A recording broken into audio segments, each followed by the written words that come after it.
Very good, Deputy Governor. No, that's not Wajir. Why is Wajir? Mahmoud? Mahmoud ako wapi? Governor Wajir is here. He's not there. There are two of them. Okay.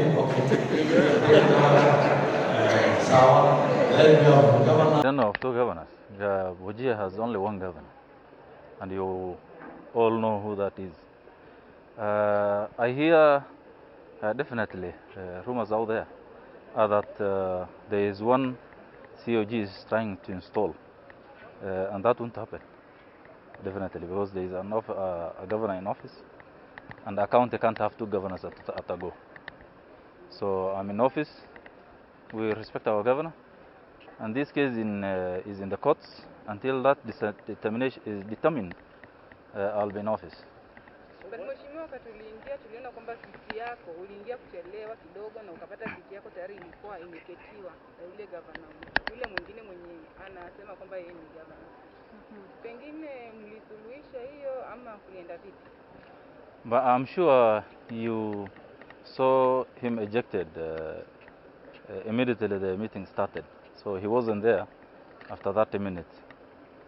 So meaning he was wrongly there, and he was put in his rightful place, which was out of the meeting. Ejected by the COG or the... I basically can't, I'm not sure exactly who removed him, but I was even seeing reports already in is it Citizen, that he was ejected out of the meeting. But I can confirm he wasn't in the meeting 30 minutes after the meeting started. So most probably he was removed, but I don't know by who. Lakini governor, kitu kama hicho kilifanyika jana, alikuwa katika mkutano wa COG na wewe haukuwepo. The COG alitambuliwa kama governor wa Wajir. But that's exactly what I'm saying. Our COG chair is trying to install a governor for the people of Wajir, and that is not possible. You all know that. So, and yesterday's meeting, for your information, was just a meeting to see off the former CEO of the Council of Governors. So all friends and the family and the relatives and the governors were attending. So that one I have no problem. You could attend and anybody could attend. So that wasn't a special meeting as the one we had like today. Na utasemaje kwa your critics ambao wanasema kuwa hapo awali ulikuwa deputy governor wa yule governor ambaye saizi naendelea kusema kwamba anaejectiwa kwa meeting.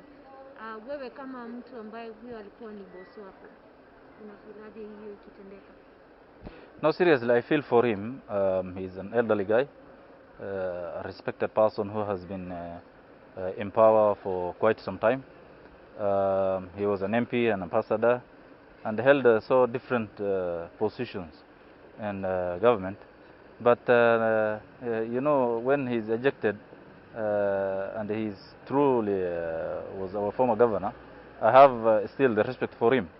But when he misbehaves, and that shall actually happen to everybody, he should be disciplined. So I think when you come to a meeting that doesn't belong to you, then you should be put in where you belong. Mnazungumza ni wawili?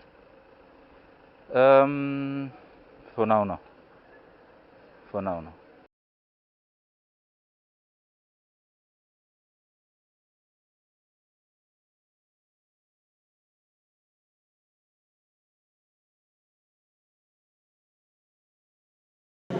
Very good, Deputy Governor. No, that's not Wajir. Why is Wajir? Mahmoud ako wapi? Governor Wajir is here. He's not there. There are two of them. Okay.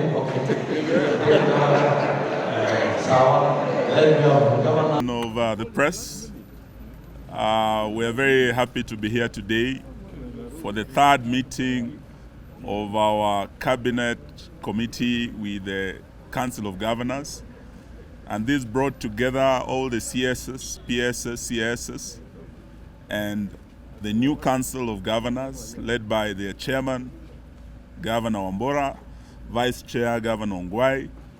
And as you recall, we had a first meeting in Safari Park. The second meeting we had right here last year. So this is our third meeting that is in the spirit of Article 6 of our Constitution, that requires the two levels of government to work together in consultation, in cooperation, and in collaboration. So there are a wide number of issues that we have discussed today, and I will be inviting our co-chairs, Governor Wambora, to speak to us on the issues that we have addressed today. Then CS Dr. Fred Matiangi will close. May I take this opportunity to welcome the Chair COG to address us. Karibu. Thank you, Waziri. We have had a very, very fruitful meeting between the governors and the CSs, Waziri, since morning, which has just ended now, and quite very critical decisions have been made. We have agreed on the agenda for the next summit, which will be chaired by the President. We have agreed on issues related to the delayed payment of funds to the counties, and we have come with the way forward. And for the first time, the Treasury has done its best, especially this month. And now it's a question of implementing the funds they have given us up to May, and we're happy with that. And also, we have agreed on issues related to double taxation. We should not be taxing our people, making trading expensive, and we have come up with very, very critical solutions. With those few remarks, may I call my co-chair, Dr. Matiangi, to address you. I think, truth be told, because we have been sitting for quite a while and every one of us is fairly spent.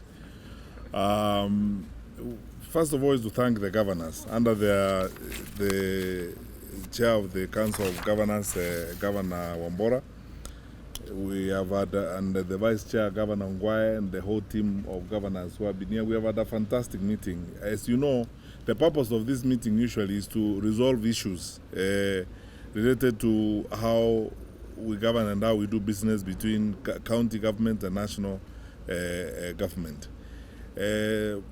Frankly, we've had very cordial discussions. Most of these governors are very experienced public servants, patriotic people who love the country, and they have helped us understand quite a number of issues. Of course, the main highlight of our meeting today is that for the first time since devolution started, we have now agreed that we do away with double taxation. You know, Kenyan private sector players have been complaining that they get taxed several times as they move goods across the country. We have agreed that we are going to come up with a final agreement and framework that will ensure that the goods are taxed at the origin. And people don't have to be taxed if you are carrying fresh food from Nyandarua. You don't have to pay taxes in Nairobi and Taita Taveta as you take your fresh produce to the market in Mombasa, because this has been affecting our people. And it's a big, big win for Kenyan farmers and especially for the horticultural sector, as it were. We've discussed issues related to TVETs, those that have not received funding.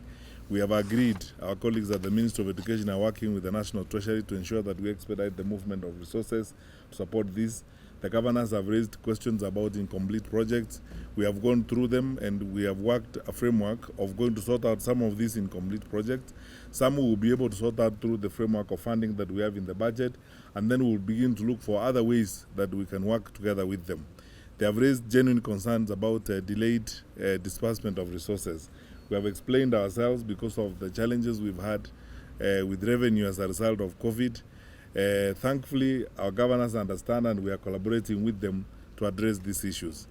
We have dwelt on how we are going to prepare for the next devolution conference. The chair, the team that prepares for the devolution conference is co-chaired by the Minister for Devolution, Honorable Eugene Wamalwa, and the Vice Chair of the Council of Governors, Governor James Ongwae.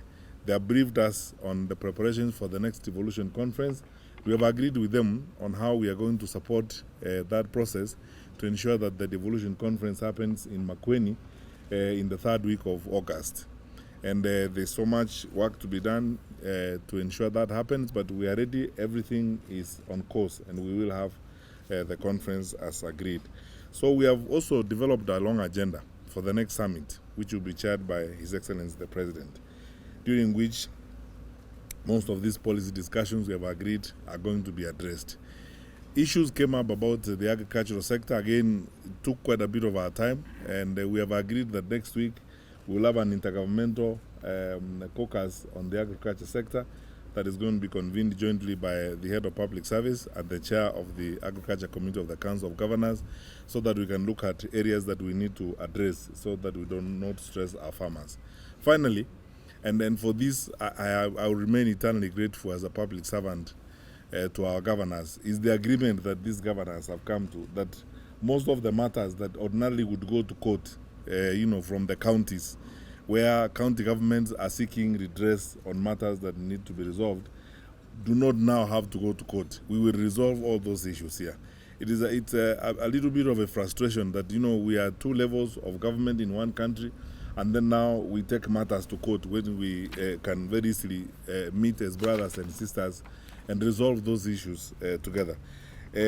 For me, I think that's a big win, for not just for the manner in which we spend public resources, but also as a demonstration of the maturity in the leadership of our country. That, our governors, many of them very experienced public servants, are realizing that whatever challenges we face are ordinary and we can resolve them together without necessarily spending public resources, going to court and losing so much time out there. And for that, I think my final statement is that this is evidence that devolution is working in the country. A lot of work is being done. And again, credit goes to the work that is being done by our governors and the county governments across the country. We will work with them. Of course, we spent some time talking about containment measures and how we are going to deal with COVID-19. Our Cabinet Secretary for Health has briefed us. We've worked with the governors on a new framework. We are going to work with them on vaccination, because His Excellency the President yesterday dwelt a lot on our new phase of vaccinating our populations as the sure way of going to open up the country fully. And when this process begins, governors and county governments are critical partners in this. We've worked very well so far in the war against COVID-19, and now today we have looked at how we will work together on this issue of ensuring that we realize the numbers as were outlined by the President in terms of vaccinating our population across the country. So I thank our leaders across the country for the amount of time they have spent, not just in this meeting, but in tackling the problems of our people. And honestly speaking, this is the best way we can execute the mandate and the responsibilities we have been given by our God to serve our people. So thank you so much, everyone, and God bless you.